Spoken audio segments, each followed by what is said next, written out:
अस्सलाम वालेकुम नाजरीन, आज की ताज़ा तरीन खबरों पर हम नज़र डालते हैं NNI न्यूज़ पर। मैं सबसे पहले दाद देना चाहती हूँ इस बिल के टाइमिंग की कि अभी ईद की रौनक बुझी भी नहीं थी और हमारी जड़ों पर एक नया फरमान लाया गया। पहले उत्तर प्रदेश में मुसलमानों को नमाज पढ़ने पर रोक लगाई और फिर सौगात में ये बिल लाया गया। निसार में तेरी गलियों पे है वतन, जहाँ चली है रिवाजो गैर कि कोई ना सर उठाकर चल सके। मैं सभापति जी आपको ये बताना चाहती हूँ कि ईद के मौके पर एक विधवा महिला अपनी लड़की के साथ मेरे पास आई और उसने बताया कि वह एक वक्फ की प्रॉपर्टी में रहती है, वही उसके सर पर छत का काम भी करती है और उसकी रोजी रोटी भी वहीं से आती है। वो इस बिल को लेकर इतनी फिक्रमंद थी कि कहीं उससे वो उसकी संपत्ति ना छीन ली जाए। वो अकेली एक ऐसी महिला नहीं है, ऐसे लाखों लोग हैं जो वक्फ की गरीब महिलाएं जो वक्फ की संपत्ति से अपना रोजगार चला रहे हैं। और ये जो वक्फ बाय यूजर क्लॉज के हटाने से लाखों वक्फ की जायदाद अपना स्टेटस खो देंगी और लाखों लोग इसी तरीके के लोग सड़कों पर आ जाएंगे। वक्फ क्या है, वक्फ बाय यूजर क्या है? इसका ये मतलब है कि कोई जायदाद अगर सालों से दीन और भलाई के कामों के लिए इस्तेमाल हो रही हो तो वो खुद ब खुद वक्फ मानी जाएगी।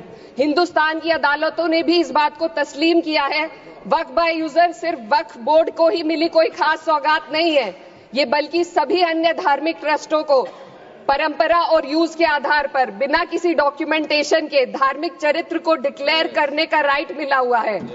भारत के संविधान के आर्टिकल 13 क्लॉज 3 में कस्टम और यूसेज को कानूनी वैधानिकता प्रदान करता है। इसी आर्टिकल से वक्फ बाय यूजर भी निकला गया है। इस बिल के कानून बनने पर वक्फ बोर्ड तो इस प्रोविजन से हाथ धो बैठेगा, लेकिन अन्य धार्मिक ट्रस्टों को यह सुविधा जारी रहेगी। इससे भारतीय संविधान के आर्टिकल 14 और 15 का सीधा उल्लंघन है, जो धर्म और जाति के आधार पर भेदभाव और कानून के सामने सभी की बराबरी पर जोर देता है। मैं इसके साथ ये भी कहना चाहती हूँ कि सत्ता के लोग जो एक दूसरे की पीठ थपथपा रहे हैं कि वक्फ बाय यूजर का जो अमेंडमेंट इन्होंने दिया उसको एक्सेप्ट कर लिया गया है, लेकिन इनकी शरारत यह है कि उसके साथ ही एक ऐसा प्रोवाइजो इसमें शामिल किया गया जिसके आधार पर यह कहा गया है कि अगर कोई भी वक्फ की संपत्ति विवादित हो तो वो अपना वक्फ स्टेटस खो देगी।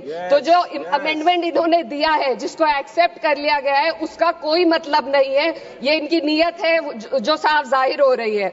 सोने पर सुहागा एक काम और किया है, सरकार ने वक्फ की कानून के सेक्शन 107 को हटाकर लिमिटेशन एक्ट में 12 साल तक ही किसी के खिलाफ अदालत में जाने का प्रोविजन है। सेक्शन 107 में बोर्ड को लिमिटेशन एक्ट से राहत मिली हुई थी। वक्फ बोर्ड कभी भी अवैध कब्जाधारियों के खिलाफ अदालत जा सकता था। अगर ये सेक्शन ना हो तो अवैध कब्जा करने वाले लोग कानूनी प्रक्रिया का फायदा उठाकर वक्फ की प्रॉपर्टी को हड़प सकते हैं। अन्य धार्मिक ट्रस्टों पर भी ये लिमिटेशन एक्ट लागू नहीं होती, तो फिर वक्फ बोर्ड के साथ ये सौतेला रवैया क्यों किया जा रहा है? धर्म को देखकर दोहरी नीति क्यों अपनाई जा रही है? सेक्शन 107 और वक्फ बाय यूजर को अगर एक साथ पढ़ा जाए तो इससे लाखों वक्फ की प्रॉपर्टी पर कब्जा किया जाएगा। इसलिए ये बिल मुसलमान की भलाई का नहीं बल्कि उनके वजूद और विरासत को मिटाने का बिल है। हिंदुस्तान में बहुत सारे धार्मिक ट्रस्ट हैं जिसमें उस खास मजहब के लोग शामिल होते हैं और उसका इंतजाम करते हैं, और ये बात समझ में आने वाली भी है क्योंकि जो व्यक्ति अपने मजहब के रीति रिवाज को जितना अच्छे से समझ सकता है किसी अन्य मजहब का व्यक्ति नहीं समझ सकता। आर्टिकल 26 क्लॉज 2 के तहत धार्मिक संप्रदायों को अपने मजहबी इदारों के एडमिनिस्ट्रेशन का हक देता है, लेकिन वक्फ बोर्ड के बारे में इसको उल्टा किया जा रहा है। Sir please 2 minutes.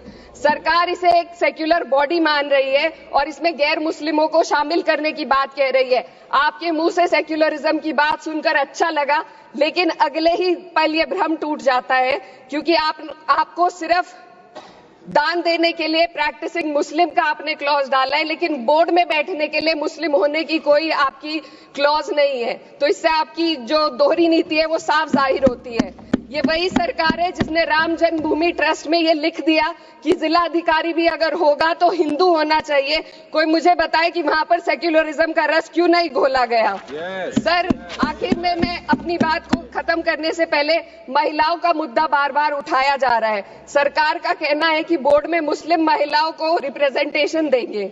इस कानून से पहले भी मुस्लिम महिलाएं बोर्ड में मेंबर रह चुकी हैं और मिनिमम 2 का प्रोविजन था, उससे ज्यादा भी हो सकती थी। सर, मैं ये कहना चाहती हूँ कि सरकार ने महिलाओं के लिए ऐसा कौन सा नया काम किया जिसका ढिंडोरा सरकार का हर सदस्य पीट रहा है। इस बात की तायीद अगर आपकी तरफ से कोई मुस्लिम महिला करती तो हम उसका यकीन भी करते, लेकिन अफसोस आपकी इतनी लंबी कतार में एक भी मुस्लिम महिला नजर नहीं आती है। सर, मैं खुद एक मुस्लिम महिला हूँ। मैं सिर्फ सर, मैं माइनॉरिटी महिला हूँ। इस सदन में हम सिर्फ 2 महिलाएं हैं और उस नाते से मैं ये बात कहना चाहती हूँ कि इस बिल के माध्यम से मुस्लिम महिलाओं को कुछ नहीं मिल रहा है। ये हमें कुछ नहीं देना चाहते, सिर्फ टोकनिज्म हमारे नाम पर बनाकर एक नैरेटिव मीडिया में चलाना चाहते हैं। तो ये बिल मुसलमान की भलाई का नहीं, उनकी पहचान को मिटाने का है। सर, अंत में मैं बस यही कहना चाहती हूँ कि कागजों की कैद में बस नाम रह जाएंगे, वो जो हमारे थे सिर्फ दावे में रह जाएंगे। इस बिल के द्वारा मीठी ईद के जायके को कड़वा करना, यही असली सौगाते मोदी था। बहुत बहुत